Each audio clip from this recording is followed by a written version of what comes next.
Assalamualaikum warahmatullahi wabarakatuh. Sampurasun. Sore ini saya berkesempatan ini datang ke rumahnya Om Jen, Bupati terpilih, Bupati Aing. Nah, ini saya udah lama nggak kesini. Jadi sekarang Om Jennya lagi nyantai, sayanya nyantai, jadi bisa ketemu di sini. Ini tadi kecamatan apa namanya? Babakan Cikao. Biasa disebut BBC. BBC. Nah, kita pengen tahu, pengen dengar gitu ya dari Om Jen langsung. Kan selama ini kita nggak pernah ngobrol serius, santai, tapi menyangkut hal-hal berkenaan dengan apa yang sering kita lihat ya di channel YouTube-nya Om Jen, di TikTok gitu ya, tentang bagaimana Om Jen keseharian sebelum menjadi bupati. Dan hal ini kan dilakukan oleh Om Jen dulu ketika belum pegang kekuasaan. Nah, sekarang kan Om Jen pegang kekuasaan nih, bupati terpilih 40 berapa? 48% ya? 48%. Bahkan seharusnya itu 59 karena banyak yang salah coblos kembali. Jipat. Jadi kemarin itu katanya yang 21.000 suara coblosnya 2. Jipat 1 dengan nomor 4 yang nggak sah. Harusnya kalau dalam satu kertas suara. Dalam satu kertas suara itu coblos dua-duanya. Bagian-bagiannya kan baru. Nah, saya udah ngopi di sini. Sulit kopinya enak. Om Jen, Bos. gimana ini rasanya sebelum terpilih jadi bupati dan setelah terpilih jadi bupati, perasaannya gimana? Ada yang berbeda nggak? Kalau perasaan, kayaknya sama aja sih. Sama aja ya. Saya kalau panggil dia bos Ipung.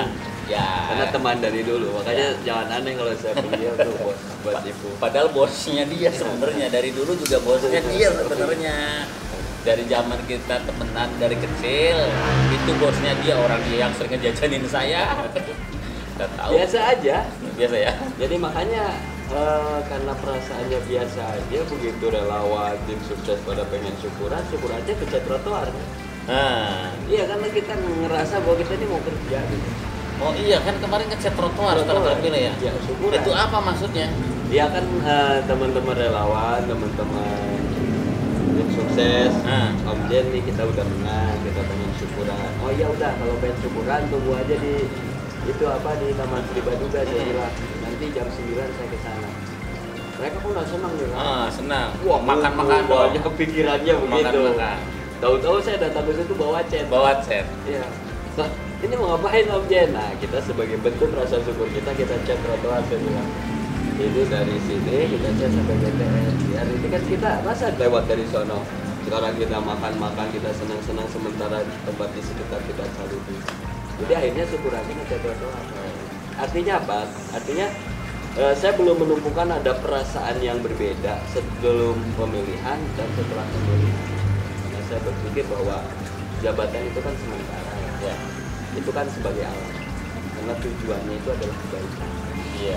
Karena tujuan kita kebaikan, sehingga saya belum menemukan perasaan yang berbeda. Sehingga ya apa yang biasa saya lakukan dulu sebelum berniat menjadi calon bupati sampai proses pencalonan sampai sekarang sama saja. Apa yang kita lakukan sama aja, nggak ada beda.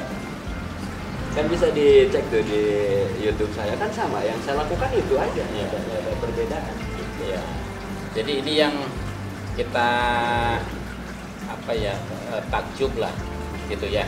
Kemarin begitu saya juga lihat, wih pada ngecat trotoar nih, baru kepilih.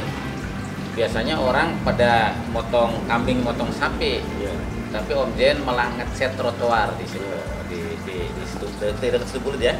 Sepanjang Siliwangi ya? sepanjang ini, sepanjang jalan apa itu teh? Jalan dari PLN sampai pertigaan PT. Ya, jalan Singawinata. Karena kan pasar Jumatnya sudah dulu. Ya. Dari pasar Jumat sudah, terus Taman Sibaduganya sudah. dulu itu kan, Ya. waktu hari jadi Purwakarta. Benar. Oh iya benar. Itu tersisa itu. Ya, ya. Makanya karena ada kerjaan yang masih tersisa belum dicat, makanya kita cat pas kita syukuran. Nggak merasa rugi itu? Itu kan seharusnya tanggung jawab negara itu.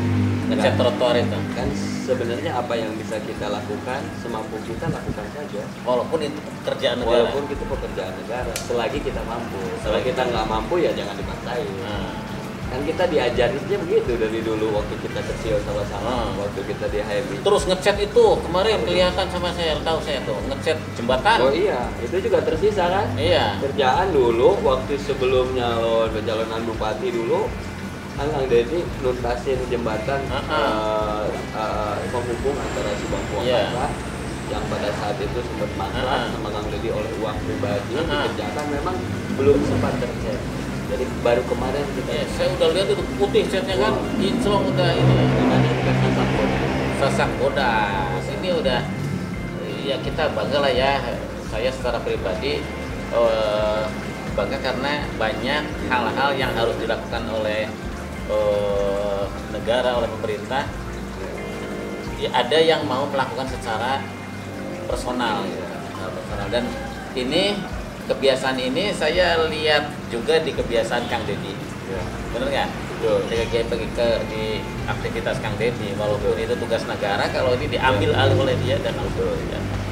Nah, kan nggak ada hal-hal yang berubah secara ini ya, sebelum dan sesudah jadi bupati. Nanti kan Om Jen itu saya lihat sering banget nanganin masalah-masalah sosial tuh. Ya. Ada anak yang tidak sekolah, kemudian disekolahin, diberesin. Ada orang gila, diambil, dimasukin ke pengobatan. Ada anak yang ngisep bensin, IPAN tuh ya, sampai sembuh sekarang. Itu kan masalah-masalah anak dan kesejahteraan sosial. Ada ibu-ibu yang waktu itu yang mau berobat nggak bisa ini. Nah itu kan seharusnya menjadi tanggung jawab negara. Nah, nanti kalau Om Jen kan udah jadi ini pemerintah. Nanti hal-hal yang seperti ini akan seperti apa? Apakah Om Jen akan menangani lagi kayak kemarin-kemarin atau gimana tuh? Ada nggak setelah mengalami selama ini perjalanan menemukan kasus-kasus pengalaman-pengalaman dengan masalah kesejahteraan sosial? Yang selama ini mungkin seharusnya menjadi tanggung jawab negara kan luput gitu. Nah sekarang dalam pandangan Om Jen gimana tuh nanti? Akan kayak gitu terus atau gimana tuh? Jadi kan gini, jadi hakikat kehidupan itu kan sejauh mana kita berbuat baik pada orang lain, bermanfaat untuk orang lain. Artinya kita sebisa mungkin. Jadi kalau kemarin itu kita bantu sana, bantu sini, tangani itu, tangani ini dengan biaya sendiri, bukan berarti kita kebanyakan uang. Bukan berarti kebanyakan uang. Bukan karena uang kita misalnya banyak berlebih terus kita tangani ini itu. Karena banyak juga orang yang uangnya banyak yang ngelakuin itu. Iya, karena kita ingin aja gitu untuk selesaikan itu semampu kita, dan kalau kita nggak mampu berarti ya kita nggak selesaikan. Kalau kita mampu ya kita selesaikan. Yang kebetulan yang kemarin itu kita tangani kebetulan masih dalam jangkauan kemampuan kita. Nah, karena jangkauan kemampuan kita kan sangat terbatas nih. Terbatas ya. Nah, pas kebetulan Tuhan Allah Subhanahu Wa Taala mentakdirkan saya menjadi bupati dengan banyak sumber daya. Satu dengan sumber daya banyak dan support infrastrukturnya juga banyak. Terus berarti kan ke depan ini kan ada support anggaran yang luar biasa, tergantung kita sejauh mana membuat kebijakan itu. Nah kalau kemarin misalnya kita bisa person per person kita menangani, nanti kan kita bisa lihat kasus ini berapa banyak sih yang ini dialami oleh anak-anak Purwakarta. Terus ketika nangani IPAN misalnya, kecanduan ngisap bensin, berapa banyak sih anak Purwakarta yang serupa mengalami kejadian serupa? Lem misalnya. Yang lem dan yang lain sebagainya. Terus ketika kita nangani dulu, berapa banyak sih anak yang seperti dulu yang mengalami putus sekolah, terus kemudian tidak bisa baca. Terus seperti yang kemarin terakhir anak SLB itu yang dia tinggalnya di Babakan Cikau, sekolahnya harus di Simpang, begitu jauh sehingga dia tidak berkemampuan. APK, anak berkebutuhan khusus ya. Berapa banyak sih? Nggak bisa sekolah. Terus orang gila seperti Maman. yang Maman. ya Maman yang ODGJ. sudah ODGJ, ODGJ yang sekarang udah sembuh, dan sekarang saya masih nangani lagi perempuan, saya lupa namanya, masih dalam proses tapi sudah better, sudah mulai ada peningkatan, perubahan. Nah dulu kan memang kita keterbatasan kemampuan, keterbatasan jangkauan. Nah kalau sekarang Anggaran terbatas. anggarannya terbatas, Terus akses juga akses terbatas, akses kekuasaan personil juga terbatas. Kalau sekarang kan dengan segala perangkatnya ya, Ya. dengan segala perangkatnya, saya pikir ini menjadi karena saya sering temui di Purwakarta, ini tentunya akan menjadi problem yang serius. Padahal itu teh tanggung jawab negara kalau Tanggung jawab undang-undang. negara. Undang-undang Dasar 45. Iyalah, bagian miskin anak terlantar itu menjadi hal negara. Selama ini dipelihara sebagian oleh Omjen. Sekarang ya karena oleh Omjen, mohon maaf ya, jadi karena pasti kan terbatas, jadi kalau telat-telat terus kirim uang, kalau telat-telat nengok, mohon maaf, telat-telat penanganan, mohon maaf, karena kan uang Omjen juga terbatas. Ke depan ngegasnya mau gimana Nah, ini? ke depan kan dulu uang terbatas Ya. karena uang dari kasuk sendiri kan. Ya. Dan nanti kan ada uang negara APBD. Ya. Kemudian ada dinas yang seharusnya menangani juga tuh. Ya. ODGJ ada dinasnya. ada Kemudian kasus anak ada dinasnya. dinasnya. Putus sekolah ada dinasnya. Ada dinasnya. Kemudian apalagi tuh ibu Ya. perempuan ada Ya. dinasnya. Termasuk Soalnya, persoalan kesehatan dinasnya kesehatannya ada dinasnya. Iya. Orang melahirkan ada dinasnya. Ada dinasnya. Kenapa harus lari ke Omjen ya? Ya itulah kemudian yang mestinya kita ke depan ini menjadi pelajaran buat pelajaran. Dan kita tentunya kalau sekarang kan nanti insya Allah sebentar lagi dilantik, ya dari segala macam problem yang terjadi di masyarakat, dan saya belajar dari Kang Deddy Mulyadi.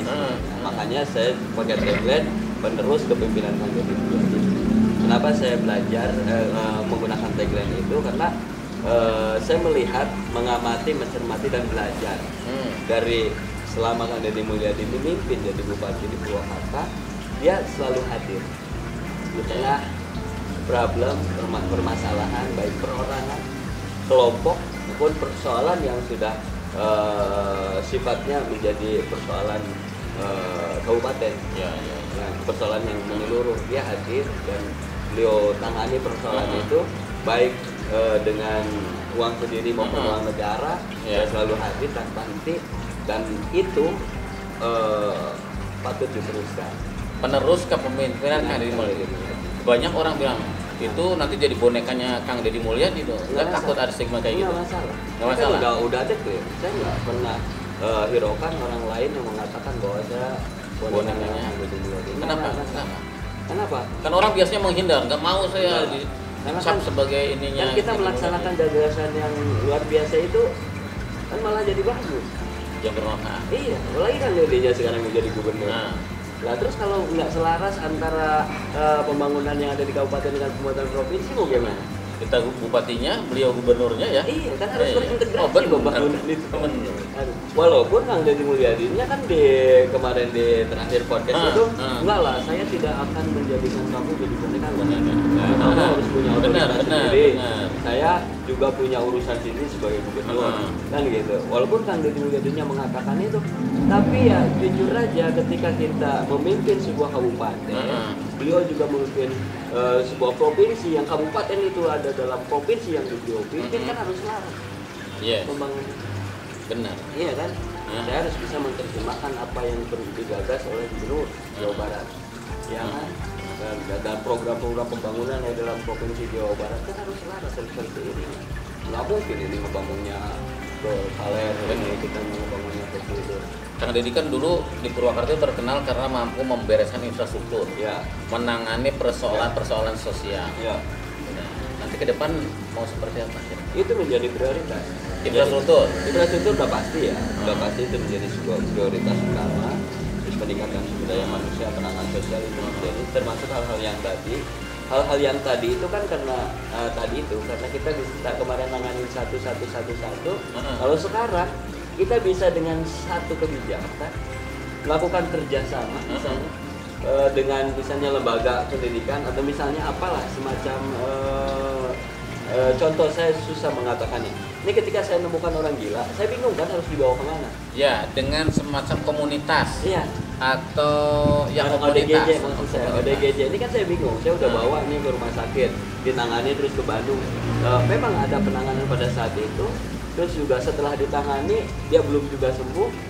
Akhirnya kan saya bawa nih ke satu lembaga pengobatan alternatif. Dan ternyata sembuh. Ya kan? Gara-gara ahli juga. Dan ahli juga. Terus misalnya kasus IPAN.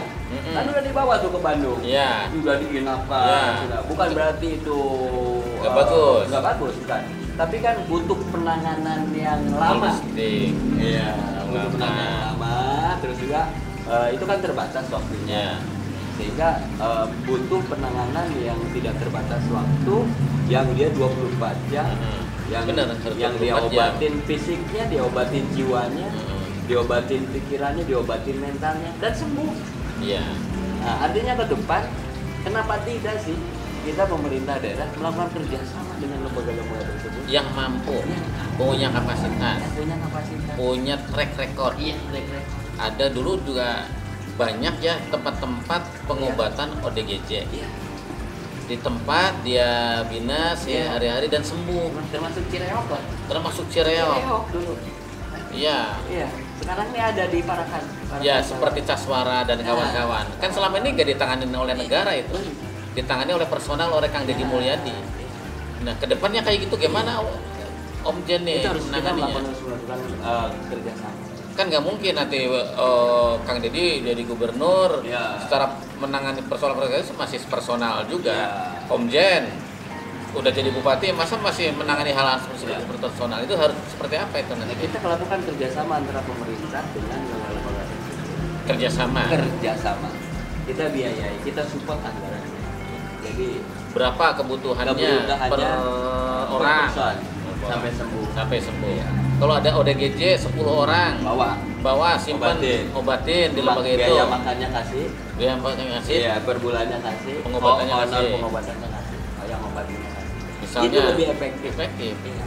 Jadi penanganan orang gila tidak disimpan di kabupaten lain. Diangkut pakai truk. Kan kasihan. Kita kan pelayanan yang bermartabat itu kan memanusiakan manusia. Jadi jangan kemudian di sini ada orang kita di lampu merah ketemu ODGJ langsung diangkut Satpol PP kan kita nggak bermartabat lah. Ini keren. Kita obatin, kita bawa. Ini keren ini Om Jen. Om Jen punya konsep nanti ODGJ ini diobatin, dikerjasamakan dengan lembaga tertentu yang bisa menangani di Purwakarta atau di sekitarnya, tidak diangkut ke kabupaten lain, simpen. Kan selama ini penanganan seperti itu, termasuk penanganan kesejahteraan sosial seperti anak-anak ya. Kayak Caswara dan teman-teman itu kan selama ini tidak ditangani oleh negara itu, oleh personal kan. Termasuk IPAN yang ditangani Omjen, Lulu yang ditangani Omjen, itu kan ditangani secara personal, tidak ditangani oleh negara. Nanti negara-negara harus hadir. Karena ada dinasnya, Bos. Ada ya? Ada dinas, tinggal kita membuat kerangka kebijakan. Perencanaannya dan kebijakan visioner seperti tadi. Ya, kita sabar nunggu waktu. Ya, mudah-mudahan ya Purwakarta di bawah kepemimpinan Om Jen, infrastrukturnya bagus, pelayanan sosialnya bagus, pelayanan dasarnya bagus, pelayanan kesehatan Mas Ibu. Kesehatan ya? Iya, Bos. Kita kan pelayanan kesehatan, dibayangin dalam 2 tahun ini mungkin yang kita kirim dokter, kirim obatnya ya, 60.000 orang kita obati, kita kirim, ada datanya, setiap desa, 1 hari itu saya bisa 6 desa, dengan 3 tim nakes dokter, itu 1 hari satu tim nakes itu 2 desa, itu kita sudah 60.000 kemarin. 60.000 orang? 1.000 orang yang kita obatin, kita samperin. Berapa lama itu? Itu dalam jangka waktu 1 tahun. 1 tahun? 1 tahun. Nah, belum lagi ya, yang kemudian yang menderita cukup parah, terutama yang spesifikasi penyakitnya stroke, diabetes, itu kita bawa ke Kang Haris, rumah sehat Haris. Oh iya bener, saya tahu di rumahnya Kang Haris, rumah sehat itu ada kamar khusus Om Jen. Ada. Itu bayangin 1 bulan itu bisa tanganin 15 sampai 30 orang. Stroke. Ya. penyakit dengan ini ya, Iya. penyakit berat ya, Iya. sembuh. Iya, yang kita kirim ke sana. Tuh, gitu. Yang di luar pasien yang datang ke Karis, yang kita kirim. Bayangin 2 tahun. Nah, lembaga-lembaga kayak gini kan harus Iya. harus terkoneksi dengan penanganan dari pemerintah. Berarti kan kalau rata-rata 20 aja dalam 1 bulan berarti kan dalam 1 bulan 20 kali 240 berarti udah hampir 1.000 orang 1.000 orang di rumahnya Kang di Haris. rumah Kang Haris. Bayangin, Kita tangani. Om Jen sudah Iya. menyelesaikan masalah-masalah kesehatan yang berkaitan dengan sosial macam di rumah sehatnya Kang Haris itu udah mencapai 1.000 orang Iya. secara personal. Nah, hal yang kayak gini kan karena sekarang Om Jen udah jadi bupati itu bisa lebih besar Iya. daya jelajahnya untuk penanganan masalah. Dan itu waktu itu saya komitmen sama Kang Haris, yuk kita bantu, kita tolong masyarakat. Dan jangan berpikir saya bayar loh Kang Haris. Kang Haris nggak mau dibayar loh sama saya. Nggak mau. Keren kan? Nggak mau. Jadi itu karena dia melihat, karena saya sering ngajak, sering bantu orang, terus yang saya obatin, Kang Haris yang pemilik rumah saat itu merasa tersentuh, akhirnya udah Om Jen bawa aja ke tempat saya, nggak usah bayar, dan saya kasih free. Jadi saya nggak bayar. Yang kayak gini negara mesti hadir. Harus hadir. Kan nggak mungkin kita Kang Haris juga terus Ya terus-terusan. terus-terusan kan nggak mungkin. Keren ini ya. Jadi semoga kepemimpinannya Om Jen walaupun orang mungkin banyak menyebutkan itu sebagai bonekanya Kang Deddy, tapi boneka untuk kebaikan nggak apa-apa. Nggak kata apa-apa. Om Jen. Kebaikan. Yang penting bermanfaat. Iya. Gitu. Yang nggak boleh itu jadi boneka yang merugikan. Boneka orang-orang yang selatan, boneka yang akan merugikan orang lain. Kalau kita boneka yang terus kemudian kita harus setiap saat hadir di setiap kegelisahan dan keresahan masyarakat kan nggak masalah, kan Ya. senang juga. Nanti beliau ini gubernur, ini Nah. ada masalah di Purwakarta atau di mana, kan tidak mungkin kan langsung beliau Ya. turun datang kita yang Silakan.